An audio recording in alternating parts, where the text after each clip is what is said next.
Hello, lifers, and welcome to another episode of Because Life Can Be a Niche podcast. I am in a different setting today. It's a really long story, but I'm going to make it short for you.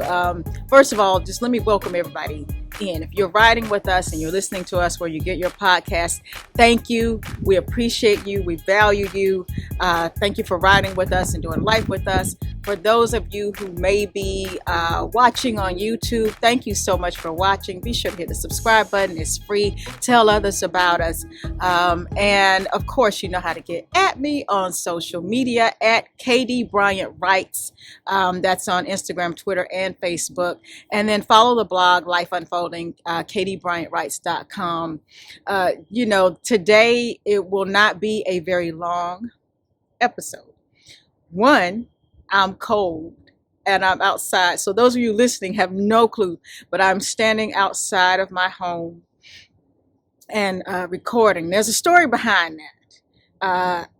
I'm outside because we had an equipment failure last week, and I am now waiting on the company to send me some replacement products. So my lighting kit, my camera stuff, all of that, y'all already know we were already on a shoestring budget with popsicles and rubber bands held together. It's how we operate. You know, my oldest son is my executive producer, my production crew. My younger son is on the camera crew and the sound. So this is really a family event that we have going on. But, you know, one piece of equipment goes down and my lighting went down. So I couldn't record in the comfort of my home. And I said, well, okay, I've got to do something. I missed recording last week because of it.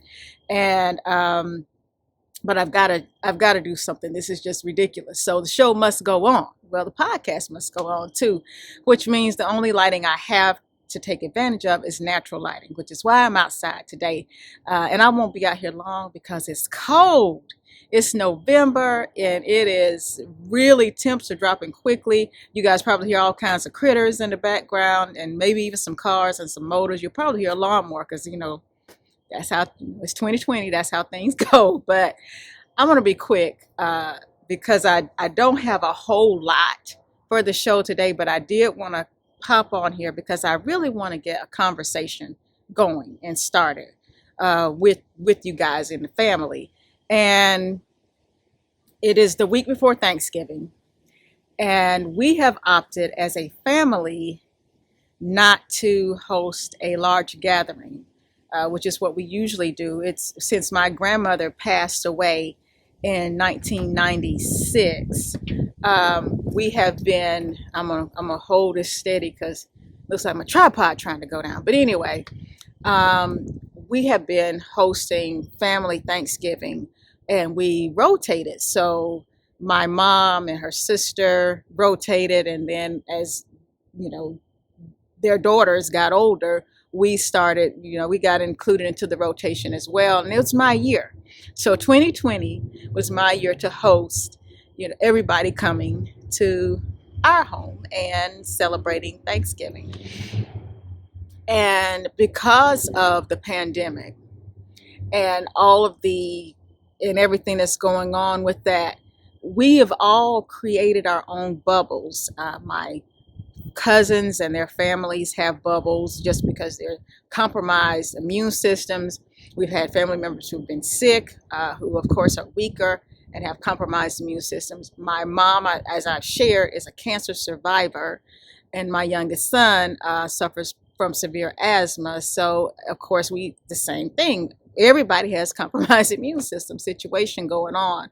So we've been very careful about not going to restaurants, not really socializing a lot, not having people come over to our home. And so let that go because I'm making it worse. So we made the decision. It was called that, hey, maybe we shouldn't get together because we were kind of looking forward to it. We really thought we would be out of this situation by now, to be honest. It never occurred to me in March when everybody started sheltering in place and really April and things started closing down, that there was a possibility that we wouldn't be able to celebrate Thanksgiving together. That never crossed my mind. And I'm sure for many of you, the same thing. And so as we made this decision, I don't know why it was so hard, because it's just family. It's not like we were hosting heads of state or anything like that. It's just family, but it hurt. It was a little bit of a sting to even have to pick up the phone or start texting and saying, hey, maybe we shouldn't gather together. And because there's spikes and now more cases, and it's increasing, and we really haven't been caught up in that, this is false or this is not real. We have never subscribed to that thought pattern. We've always known it was real. We've always respected the information that's out there, because we have been personally impacted by it. We have lost, and it hurts me to say that more than 10 people who are close family, friends, or family members, we've had to lay them to rest as a result of COVID-19. And when you experience something like that, it does make it easier to put down, I guess, your selfish wants and needs to all be together, because we just want to feel togetherness. We just want to gather. We want to eat a lot of food. We want to, play spades and clown. And, the next day, it's an event, after Thanksgiving and the family's together on Fridays. It's always my annual, like, after Thanksgiving fish fry. It's kind of like this thing, Friday, y'all know I fry fish anyway. So I have this real big, fish and seafood fry that I do the day after Thanksgiving. So that's also been put to rest. I had my cakes lined up. I ordered them because my family still doesn't really trust me to, I don't know why, make cakes from scratch, because I can do it. But that's we'll talk about that. That's another topic for another podcast about, people not having faith in your ability. I am known for cooking, yes, food, but I can do a little baking too. I just don't eat it a lot, so why should I do it a lot? But anyway, had my cakes lined up, my menu planned out, everything that I really needed was already done. And this happened, and so we canceled. My kids are a little bummed about it, and it is harder for us as a family, because Thanksgiving has had a lot of monumental things happen. So it's always been a big deal. But in 2017, what these folk out here doing? It looks like I'm on the set of The Walking Dead. I mean, at any time, I don't know what can come out of these trees in the back. The way 2020 set up, I'm just gonna be like, I told y'all. But anyway, in 2017, I think my father knew that would be his last Thanksgiving, because he kept saying, I want the family together. This is a, really big deal for me. I want everybody to come together. And so, we had a huge, just bigger than normal Thanksgiving, which to me was his homegoing, because he was right. He did not make it to the Thanksgiving the next year. And the year after that, after he passed, we decided to just kind of not really do a big Thanksgiving. My mom and I and the kiddos, we just kind of stayed to ourselves. So we didn't do a big thing either then. And so, it was kind of like, okay, when it really finally came time to celebrate, we didn't really, we gathered at my cousin's house and we had a great time, and it was different. My dad wasn't there, so a lot of things had changed. But this time it was going to be here, and it was really a time for me to honor him, because this was a time, Thanksgiving always meant so much to him, and he put a lot into it. So I put a lot into it. So that's changed. And it is something that we are dealing with. It's funny how you just feel like you didn't even, just to cancel it hurt my feelings. But we canceled anyway. And for the safety of others. And we know there'll be another Thanksgiving. There'll be another gathering. There'll be another cookout. There'll be another fish fry.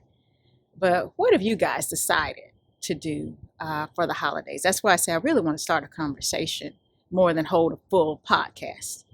What are you guys doing and why and how? I would love to hear from you on your thoughts about the season of gathering and Thanksgiving for us, the season of giving, because I give. When I cook for you, that's the way I show love. That's one of the ways I show love. I put everything into stuff when I prepare for you, or when I can serve and host and play music and create moments and memories, or help to create those. So it's a change for sure. It's different, yes. But we've accepted it that, God is still using this time for something. He's using this time. And we just got to get it. We get the lesson. Maybe we can come outside again. But that is all. That's it, y'all. We ain't having Thanksgiving this year. My goodness. My fish fry. It'll be just us, my mom, and the kiddos. So it'll be a small gathering with small portions. We're still eating. We'll probably still overeat. But it'll be done in a much more intimate setting. So I'm thinking of some things now to make it special and memorable. We're just going to do something different, maybe add another tradition in there, just to make it something that, even though it's changed, and the pandemic may have changed how we meet, it doesn't necessarily change what we do when we meet. So we're going to do something fun. I'll share it on the blog when I figure it out. I'm still thinking, racking my brain. But what are you guys doing? How are you celebrating together? I know it's a time when a lot of people have time off work. Those, maybe traveling, you're not traveling now, or if you're alone or you don't have your big family or even a small knit group, how are you going to celebrate or gather, or what's your plan? What's your game plan? Let me know your thoughts and what you think about it. Get in the comments, or email, DM, however you guys can get in touch with me. I want to hear your thoughts on this and what you're doing, and have a conversation about it. And as always, thank you for riding with us, for rolling with us, for doing life with us. You are so valued and so appreciated. And I have some really cool stuff coming out to show my thanks and appreciation for those of you who are watching or listening. Just some giveaways coming, some giveaways that never happened as well. So we've got some good stuff coming out. Stay tuned for that on social at Katie Bryant Writes. Stay tuned on the blog, katiebryantwrites.com. I'm going to try to include video and pictures of whatever I decide we're going to do. We're going to make it do what it do, whatever that is. We're going to come up with something. And as always, guys, please be good to yourselves, be good to each other, and I will see you, hopefully, with lighting inside. I'll see you when I see you. Peace.